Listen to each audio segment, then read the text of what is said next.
নমস্কার বন্ধুরা, আপনাদের সকলকে স্বাগত জানাই আমার চ্যানেল নবান্নের সমাহারে। আজ আবারও আপনাদের জন্য আমি নিয়ে চলে এসেছি একটা দুর্দান্ত রেসিপির ভিডিও। আজকে আমি বানাতে চলেছি মাত্র 10 মিনিটেই বাড়িতে থাকা উপকরণ দিয়ে মালাই লাড্ডু। একদম দানাদার হবে এই রেসিপিটা।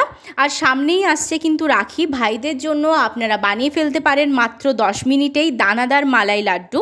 খেতে হয় অসাধারণ, আর ঘরে থাকা কিছু উপকরণ দিয়েই কিন্তু এরকম একটা দুর্দান্ত রেসিপি আপনারা বানিয়ে ফেলতে পারেন। আর রেসিপিটা বানানোর জন্য কোনো রকম ঘি বা চিনির শিরা তৈরি করার কোনো প্রয়োজন নেই। মাত্র 10 মিনিট হাতে থাকলেই এরকম একটা দুর্দান্ত রেসিপি আপনারা বাড়ির সকলের জন্য পরিবেশন করতে পারেন। তাহলে চলুন আজকের রেসিপিটা কিভাবে বানাচ্ছি সেটা আপনাদের সাথে শেয়ার করি। রেসিপিটা বানানোর জন্য এখানে আমি নিয়ে নিয়েছি 1 বাটি ছানা। আপনারা ছানার পরিবর্তে চাইলেও কিন্তু পনির ব্যবহার করতে পারেন। সেক্ষেত্রে পনিরটাকে একদম ভালো করে প্রথমে গ্রেট করে নেবেন। আর এখানে কিন্তু আমি বড় বাটির ছানা ব্যবহার করিনি, আমি এখানে ছোট বাটির 1 বাটি ছানা ব্যবহার করেছি। এবার প্রথমেই এই ছানাটাকে হাতের সাহায্যে খুব সুন্দরভাবে একদম স্মুথ করে মেখে নিতে হবে। দেখুন খুব সুন্দর করে মেখে নিয়ে চলে এসেছি। এবার এর মধ্যে আমি ব্যবহার করছি, দেখুন এরকম একটা 10 টাকার আমুল দুধের প্যাকেট আমি এখানে গোটাটাই কিন্তু ব্যবহার করছি। এটা আপনারা 10 টাকার মধ্যেই পেয়ে যাবেন, যে কোনো দোকানেই কিন্তু আপনারা এই জিনিসটা পেয়ে যাবেন। গ্রসারির দোকানে 10 টাকার পাউডার দুধ আমি এখানে ব্যবহার করছি। পুরো প্যাকেটটাই কিন্তু এখানে লাগছে। এবার এটা এর মধ্যে দিয়ে দেওয়ার পর সুন্দরভাবে এর সাথে এটাকে মিশিয়ে নিয়ে আমি মেখে নেব। আর ছানাটা প্রথমে আপনারা কিন্তু খুব স্মুথ করে মাখবেন, তারপরেই কিন্তু পাউডার দুধটা এর মধ্যে ব্যবহার করবেন। রেসিপিটা বাড়িতে একবার অবশ্যই ট্রাই করার অনুরোধ করব, কারণ এই রেসিপিটা খেতে কিন্তু সত্যি দুর্দান্ত হয় আর বানানোটাও ততটাই সহজ। বাড়িতে থাকা সামান্য উপকরণ দিয়ে কিন্তু আপনারা এরম একটা রেসিপি তৈরি করে ফেলতে পারেন। এটাকে খুব সুন্দরভাবে আমি মেখে নিয়েছি একসাথে। এবার এটাকে আমি সাইডে রেখে দিচ্ছি। এবার অপর দিকে আমি গ্যাস চালিয়ে কড়াই বসিয়ে দিয়েছি। তার মধ্যে আমি এখানে ব্যবহার করছি 1/4 কাপ দুধ। এবার এই দুধটাকে প্রথমে আমি একটু ভালো করে ফুটিয়ে নেব। গ্যাসের ফ্লেমটা কিন্তু এই মুহূর্তে আমি রেখেছি লো টু মিডিয়ামে। ভালো করে দুধটাকে একটু ফুটিয়ে নেওয়ার পর যে ছানা আর পাউডার দুধের একটা ডো তৈরি করেছিলাম সেটা এবার এর মধ্যে আমি পুরোটাই দিয়ে দিলাম। পুরোটা দিয়ে দেওয়ার পর এই দুধের সাথে এটাকে খুব সুন্দর করে আমি মিশিয়ে নেব। খুব সুন্দরভাবে মিশিয়ে নিতে হবে, যেন কোনো রকম কোনো দানা না থাকে, একটু দেখবেন। এইভাবে কিন্তু আস্তে আস্তে করে এটাকে মিশিয়ে নিচ্ছি। এবার এর মধ্যে আমি চিনিটা ব্যবহার করছি। এখানে আমি দিয়ে দিচ্ছি 1/4 বাটি চিনি। যেহেতু এখানে আমি পাউডার দুধ ব্যবহার করেছি সেজন্য বেশি চিনি ব্যবহার করছি না।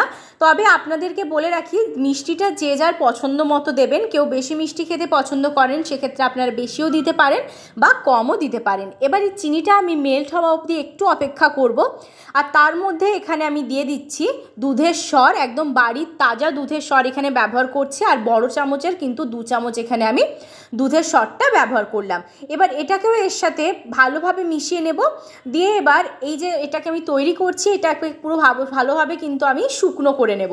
অনেকটাই জল জলে আছে, দেখুন আপনারা দেখতে পাচ্ছেন। এটাকে কিন্তু খুব সুন্দরভাবে একদম আমি শুকনো করে নিচ্ছি।